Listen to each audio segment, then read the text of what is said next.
can't figure out who this is, but all we do know for sure is this is a top 10 player on the leaderboards versus B on Altai. And it is going to be China versus Mongols. Ladies and gentlemen, allow me for the first time to introduce to you the world, Natural Born Igjit.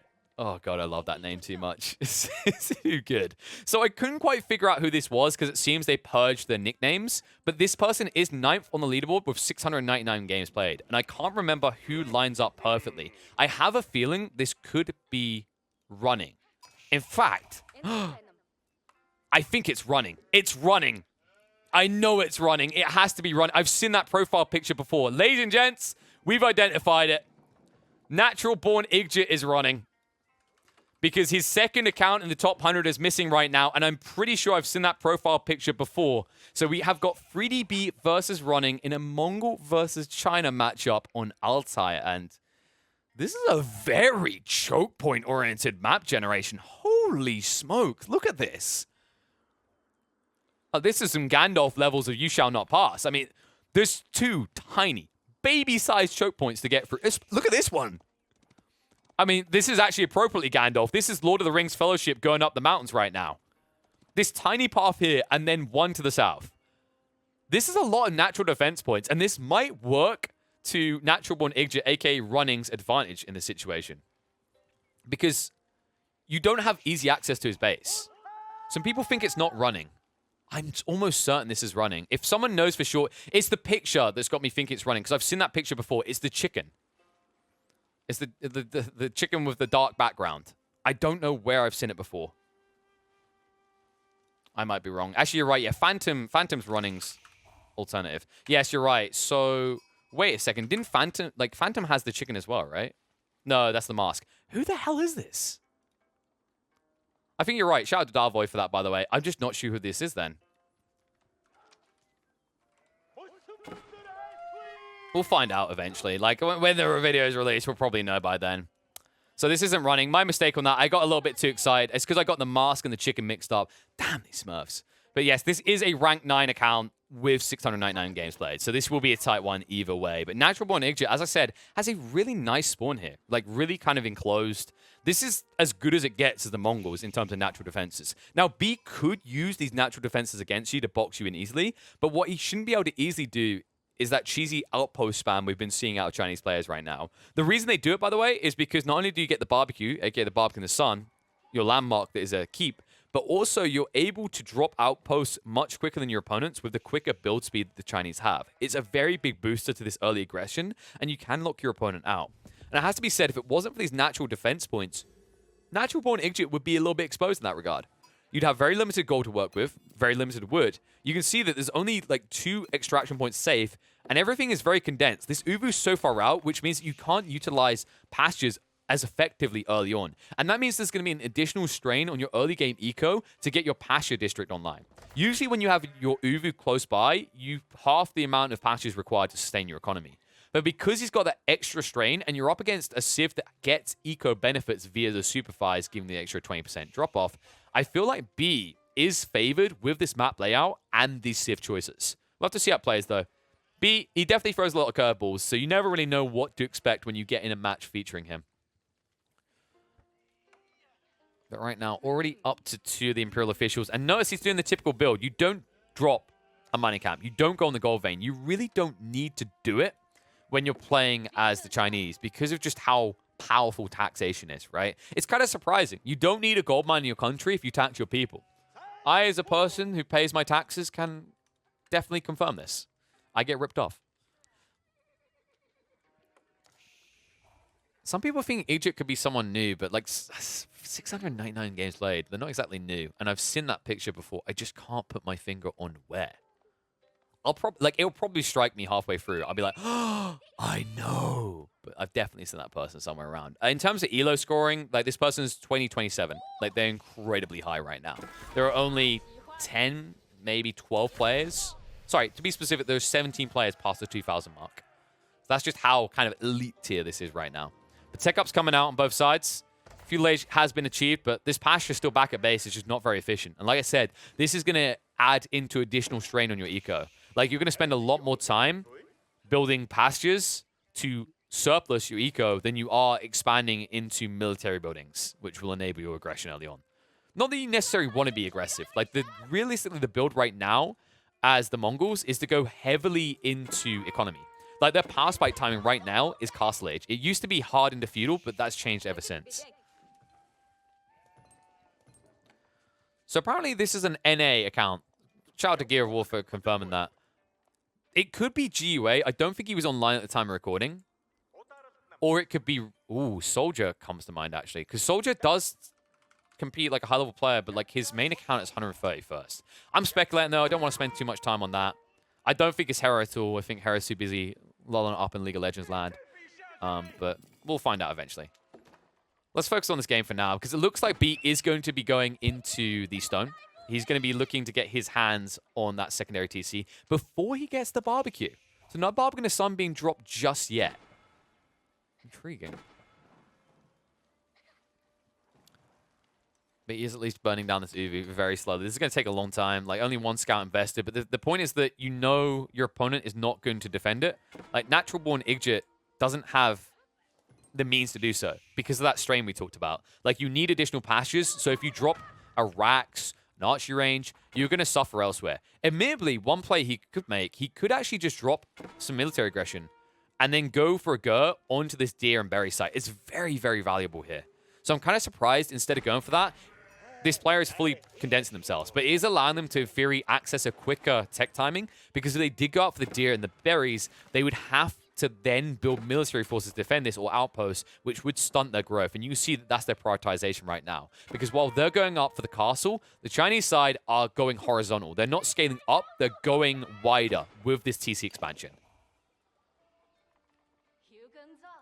And wow, that's a very wide TC expansion with a Barbican to cover it as well. This is really cool. Shiv's out under the Khan, not able to deny him. A lot of villagers out here, but it's worthwhile. Setting up the TC and the Barbican Sun, getting a lot of spread here. And this is something that we've noticed this player especially do quite frequently. A lot of players still go for this condensed style with one or two TCs covering each other. That's not the way for this lad from Russia. He likes to go hard into that wide spread. He tries to min-max, and this is very efficient long-term. The reason it's efficient, by the way, is because when you go this loose on your spread, it means that you take longer to drain the close-by resource deposits. And the reason that's important is it means less idle time as your villages branch out. If you have all of your TCs condensed next to each other, it means it takes double, triple the amount of time for your villages to, like, run out because they're all coming from a centralized location, and there's a lot of idle time as they move out to these further away deposits of resources. So overall, this is more efficient, but it comes with risks because you have exposed TCs. This is a cool utilization of China, though, because you want to get the Song Dynasty for the quicker generation. You don't want to drop the Fort Barbican near their base. Instead, you make sure that this is not assailable by the Mongol player because this Barbican Sun is too hard to breach. And still, that scout has been working overtime to burn this down. Tech up underway, but look at B's number. This is healthy. Like, he's not far away, right? So I feel like he's going to be able to easily access this. Maybe minute, possibly 2 minutes slower than his opponent. But he'll be able to scale up quicker because of this. The Supervise, instantly juicing out and increasing the production speed of any building up to 3 times its normal number. This is a huge, phenomenal power spike for the Chinese. Enjoy it while it's here before it's gone. Khan being a little bit annoying. Much more annoying now, and this is where you have to show respect. You have to peel off a lot sooner, because now instead of doing that measly 4 damage, it's up to 8. And the Horseman will come out to push this away, and I like the instant shift away. Natural Born Igjit is not going to be caught out. That's actually a fair shout. Someone made a fair point. This could be Magic, actually. Which would line up. I can't find Magic on the leaderboard. So there are Smurf counted up. This could be Iron Magic's account. And 699 games does sound about right. That might be the best guess we've had so far. But I'm just going to refer to them as Igjit just in case. But quite possibly, yeah, this could be Magic.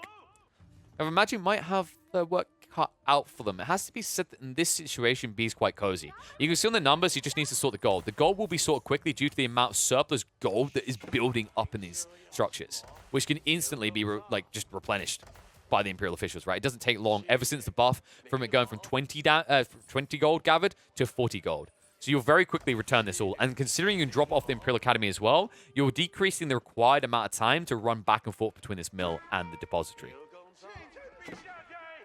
And all the while around the side, they're just being gowered up. So a lot of padding coming out for B, which will allow him to afford any amount of horsemen he requires.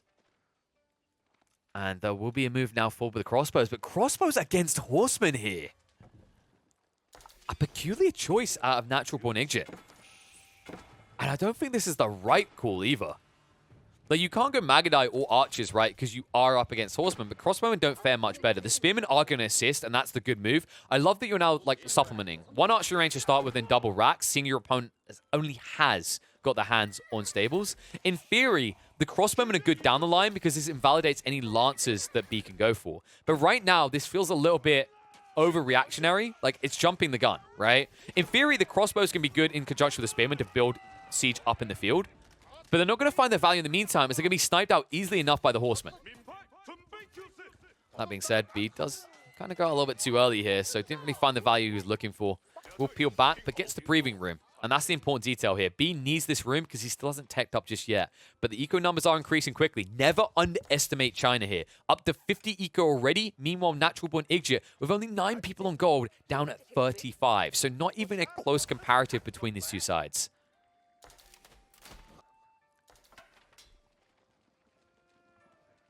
Igjit trying to get that aggression in. This outpost, if it goes down, this is bad for B. He needs to ensure it doesn't go up. That Yan movement speed on this front could invalidate a lot of his maneuverability. That's what the horsemen are giving him right now. And with only 2 spearmen, I think this is a mistake by natural-born Igjit. He needs more spears quick. He'll peel off. Spearmen do get the brace, slowing down 1 or 2 horsemen, but the crossbowmen are going to fall.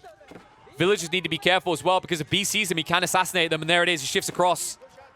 Damage quickly being done. Villagers being butchered. That eco count that was already in favor of B escalating further. We'll keep them alive, but barely. And B, not the best trade once again, but still only a stable. Doesn't have the wiggle room just yet. This is a ridiculous amount of wood that he's flowing. And he will go for the defensive outpost now. And he will build it much quicker. Remember, China build quicker as it is, but it's 4 villagers versus the 2. And he needs to stop this right now. Because if these outposts go up, the shenanigans continues, then B is going to invalidate any sort of staging point that natural-born Igjit can hope to get. Villagers are going to be sniped out. Textiles on them, so they're pretty tanky. They take a while. 1 outpost will go up. But is it in range to deny this one going down from Igjit? It looks like it's not. Or at least it's not targeting him yet. So successful outpost. Ram's now coming out. And natural-born Igjit has fully put themselves on the clock here. Like, you don't have wiggle room. You have to execute to perfection now. Because B has that scalability. Right? You know that they must have a Barbican somewhere if they haven't defensively dropped it at the front of their base. So you already know that they have better scalability. You don't know about the secondary TC, but you can guess it. Because he did see this Barbican being built over here originally, he just didn't see the TC. Why else would you drop this Barbican here if you weren't town center expanding? So this is really well identified by Igjit. They are on the clock, but they are reaching the timings right now. The question is whether they can now close. And set up now there. B can begin. A lot of surplus gold and wood. Needs to spend it soon. Horsemen are going to be picked apart. And chase through now onto the villager line. Going to force them back as well as the spearmen dive deeper. B getting a little bit greedy. That's all of his food eco. He has to peel it back to the TC, meaning he doesn't have to supervise the additional 20% drop-off. And speaking of those supervisors, Imperial officials going down. And it is going to be the astronomical clock tower. This could be game-changing. If you can get an initial B out, ironically, B himself will be able to turn this around. Because Nesta Bs would break what Igjit is doing right now. And the question is, does Igjit even have the improved siege engineering? Yes. So there is an option to build into the spirals that I would expect him to take now. You need to be preemptively countering what's coming next. The Ram slowly getting through the buildings. Remember, every single one of these buildings being burned is 25 food and gold going into the economy of the Mongol player. So every little helps here. He needs every little he can get. Because we look at the income per minute, like you can see right now, it is looking healthy, but that's because everything's stalled, remember. He had to shift the goats, the sheep, everything else across. Once he's back online, you should see B take the lead in all of these eco fronts. And Spiral's now coming out, and the Ram moving around. Villagers spotted, trying to extract stone. B being a greedy boy. And I don't think this is a multi-TC play. I think if anything, B is just trying to get enough stone to drop a forward keep in the central choke point and deny any reinforcements, but it won't be that easy. I love this sneak out by B, though. He's identified the weakness of what the Mongol player has done here. Igjit is hard in on the center with a static force of spearmen and crossbowmen. This means that you can't leverage the outskirts of Altai at all. And that's where B can now extend his influence and extract all the gold, stone, whatever it may be on the outsides here, understanding there's little to no risk of Igjit moving around and killing him there. However, the Barbican might not be so lucky, as that's now 3 Rams rolling in. In the meantime, archery range is now being built at the back. And this should be the Zhugnu. Zhugnu actually answer everything that Igjit has done so far. And that's dangerous, actually. The fact that you don't have any answer, no mana arms at all, leaves you very susceptible to just being wiped in the blink of an eye. And it is going to be Zhugnu. Upgrade already being prepped. 4 archery ranges being laid down here. And with the nest of bees building up, slowly but surely, remember, you can't supervise any landmarks anymore, so it takes the full 40 seconds. Well, let's just say in about a minute's time, B is going to have all the answers to Igjit, but Igjit now prepping his own answers as he builds up an amassment of Springles. Rams breaching onto the Barbican side in the meantime. Going to make it flop to the ground, and the TC will not be long for this world afterwards. But he doesn't want to chase this too far away with the Rams. He needs to focus on the main structures. Like, he's got rid of the landmark over here. Really needs to find a way to breach the main base. Because if he can't annihilate this primary economy and get rid of these landmarks, B is going to cruise through this game easily still. TC. So quick to crumble, already on fire. Igjit really hasn't left any room for scalability. And Igjit's now a little bit fragile. Like, gold reserves are low, and you just depleted your vein. So you need to move forward. And this is a lot of idle time in your economy. It is going to leave a gap, and this is something that B can exploit because B has surplus. He can afford it all. And that's why when we look at the military side, like, this is where he should start to catch up. Needs to really be supervising them right now because, oh no, B! So much idle economy. He doesn't realize it yet, but there's nothing left to gather here. He needs to get on the berries, but he can't because it got blocked out by the outpost by Igjit. So well identified here. All the food has been denied, and there's so many dead carcasses over here that you can't even access anymore. And no room either. This is one of the big issues of playing on Altai. Limited room means limited room for your farmlands. And instead, he has to react, moving towards the back and going for the berries instead, meaning you're not able to set up a safe, condensed economy that is going to infinitely scale here. And the Rams are in. Igjit not waiting around. B, his hand's going to be forced soon. Cannot build the Spirals quick enough. And, well, to be honest, these Zhugnu are not a clear answer. They don't gap close quickly. They don't annihilate the counter siege or the mangonels. And that's the difference maker now. The Treb's coming out. Igjit ticking every single box required to close this game out. And B running out of time quick. That doomsday clock, it feels like it is 1 away from striking 12 right now. B has very limited time to work with. No surplus food right now, can't produce the horsemen. Couldn't really even afford an amassment as Zhugnu. We'll finally try to fix that. Nesta B's trying to get through these Rams. But the Rams quicker to get through the Imperial Academy. Damage slowly adding up with the splash here. As the Rams will move in on the primary TC. Now, the Zhugnu do shred these battering rams, folks. It has to be said, it's 3 bursts of 1 damage, and look how quickly they die. We'll force them away. Springel's also assisting in that purpose. The damage definitely done, but B definitely not out. But a good staging point. And Igjit, at this stage, if he just amasses trebuchets, there's no clear answer for B. But Igjit still not addressing this on the south side. Stonewalls go up. B is protected back here. He's definitely got a stable economy right now. The fight underway. The Zhugnu moving in. And then splash damage coming up from Nesta Bees. Nesta Bees being assassinated by the Springolds. Zhugnu standing their ground, bursting into the spears, into the crossbows, but now they're being amassed. And the Zhugnu counters depleted quickly. B running out of troops too fast here. Doubled up by Igjit. And not enough numbers for B to close this out. It looks like Igjit may have just pinned him up against the corner. I don't see any way out of this. Man at arms on the front and no counter to them. Igjit waited perfectly for this, forcing B's hand, making him heavily invest into the Zhugnu, and then ensuring the counter came out just in time. And if that counter wasn't enough, the Mago being built as well. The Zhugnu count depleting down to next to 0. So squishy, 80 health with Springle defenses in the outposts, making sure that B loses numbers, and soon will lose his TC as well. He'll call GG, he'll give it over. Natural born Igjit looking like anything but here in Altai.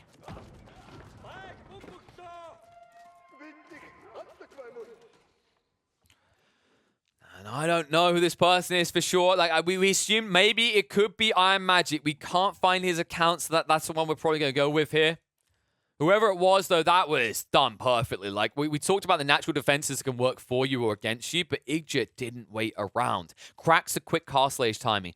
Just skirts that thin line, making sure that B can't get the full greed value and understands the limitation of where B is going to struggle in this game. It's food. After you drain those initial deers, those initial sheep, what do you have left? The TC expansion gets denied. The berry bushes aren't going to be good enough, and there's just no room for the farmlands. He makes sure that he pushes past the natural choke points into the open ground where B wants to extend his influence. If he gets control over there, he has fallback area to build farmlands. But because you keep that pressure up and you get your initial outpost down, there's nowhere for B to extend, and it means that he's actually on a finite number of what should be an unlimited resource in this matchup, which just gives a clear and dominant lead to Igjit, which he uses to close out this game quite briefly.